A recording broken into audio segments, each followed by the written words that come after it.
Starting off in our number 10 spot, we have Cherubim. When we think of cherub, we normally think of like a Cupid type character, like a sweet little baby angel flying around, you know, nice stuff. Turns out, however, that is not at all what these babies are described as being. In Ezekiel 1:5-11, it says, "As I looked, behold, a stormy wind came out of the north, and a great cloud with brightness around it, and fire flashing forth continually, and in the midst of the fire, as it were, gleaming metal. And from the midst of it came the likeness of 4 living creatures, and this was their appearance. They had a human likeness, but each had 4 faces, and each of them had 4 wings. Their legs were straight, and the soles of their feet were like the soles of a calf's foot, and they sparkled like burnished bronze. Under their wings on their 4 sides they had human hands, and the 4 had their faces and their wings thus. Their wings touched one another. Each of them went straight forward without turning as they went. As for the likeness of their faces, each had a human face. The 4 had the face of a lion on the right side, the 4 had the face of an ox on the left side, and the 4 had the face of an eagle. Such were their faces." I'm not sure where we got this flying baby idea from, but honestly it seems to be a lot better than whatever those creatures would look like. In our number 9 spot today we have Gabriel. So in many of the texts, angels are like the messengers of God, but they also have their own powers and abilities that they can use as they see fit. In one particular story, Archangel Gabriel is sent to announce the birth of John the Baptist to Zechariah. But when Gabriel does this, he gets a less than enthusiastic response from Zechariah. In fact, this response was one of protest, and Gabriel simply did not like that. He said, "I am Gabriel, I stand in the presence of God, and I have been sent to speak to you and to bring you this good news. But now, because you did not believe my words, you will become mute, unable to speak until the day these things occur." I guess the lesson here is to listen to an angel if it appears to you and tells you that you're gonna have a kid? I'm not sure. At the end of the day, it's a bit of a dark way to deliver the good news. In our number 8 spot today, we have the Ophanim. So these creatures, just in general, are very strange. I mean, they're actually the wheels that are seen in Ezekiel's vision of the chariot, so they're like creatures, but also wheels. One of the Dead Sea Scrolls classifies these guys as angels, but there's a section in the Book of Enoch where they're classified as celestial beings who never sleep and instead guard the throne. So while these creatures aren't necessarily terrifying in their actions, they're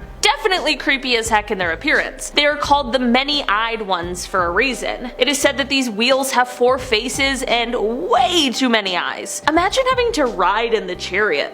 Like, that's so terrifying and absolutely uncomfortable.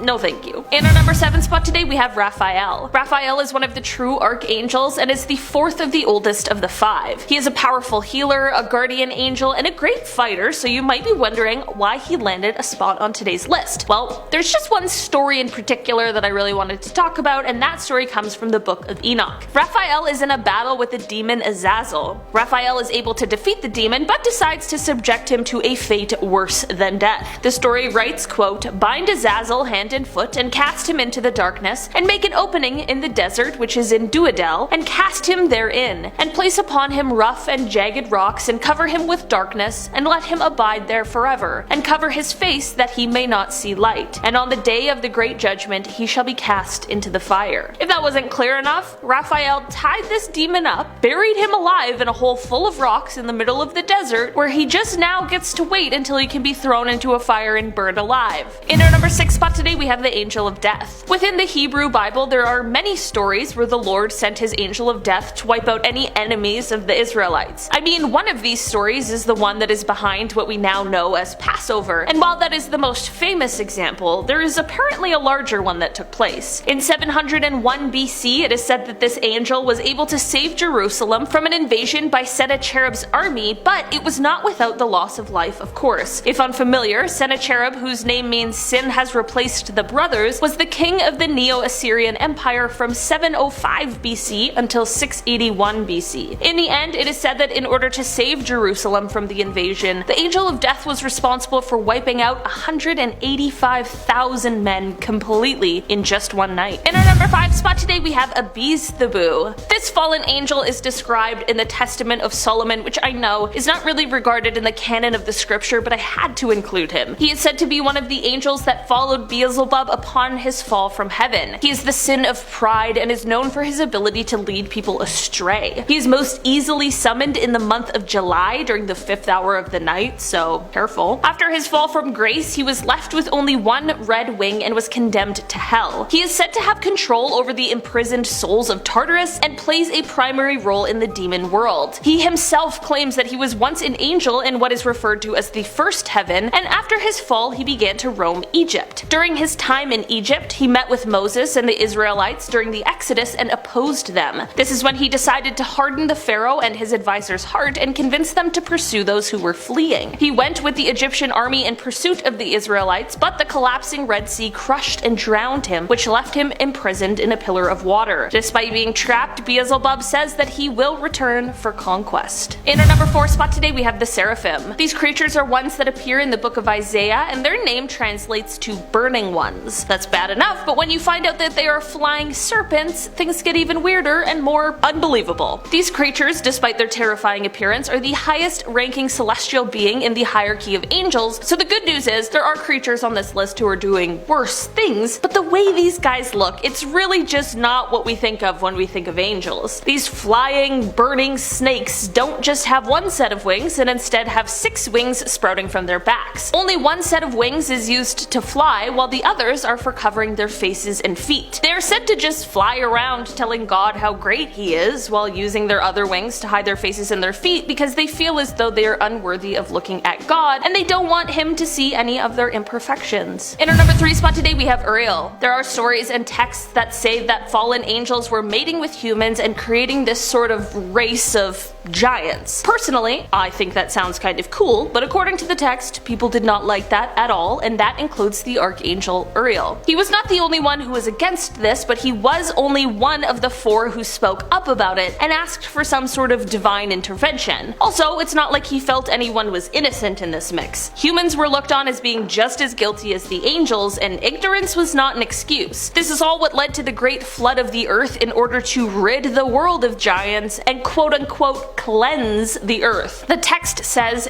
"Here shall stand the angels who have connected themselves with women, and their spirits assuming many different forms are defiling mankind, and shall lead them astray into sacrificing to demons as gods. Here shall they stand till the day of the great judgment, in which they shall be judged till they are made an end of. And the women also of the angels who went astray shall become sirens." In our number 2 spot today, we have Belial. Belial is one of the crowned princes of hell, but he is also known as Hell's brightest fire, evil's match, the king of evil, and he is the personification of wickedness in the Jewish faith. He is mighty and powerful, and this is likely due to the fact that he was created right after Lucifer, which is of course part of the reason why Belial belongs to his order. Belial was once an angel, but after his fall from grace he became a demon of lies and guilt, and he possesses the ability to induce any type of sin, but his favorite of the sins is lust. Belial is so evil that it's said he started a civil war in hell. While still an angel just before his fall in the War of Heaven, Belial slayed numerous angels, and as a demon, just in general, he would slay huge demonic armies that attempted to make any moves against him or any of the other 7 great kings. In our number 1 spot today, we have Lucifer. Lucifer was an angel before he fell from grace. In the book of Isaiah it says, "How art thou fallen from heaven, O Lucifer, son of the morning? How art thou cut down to the ground, which didst weaken the nations?" Lucifer is now the ruler of hell, and he commands an entire army of sinners and demons, and he even tried to organize an uprising against God.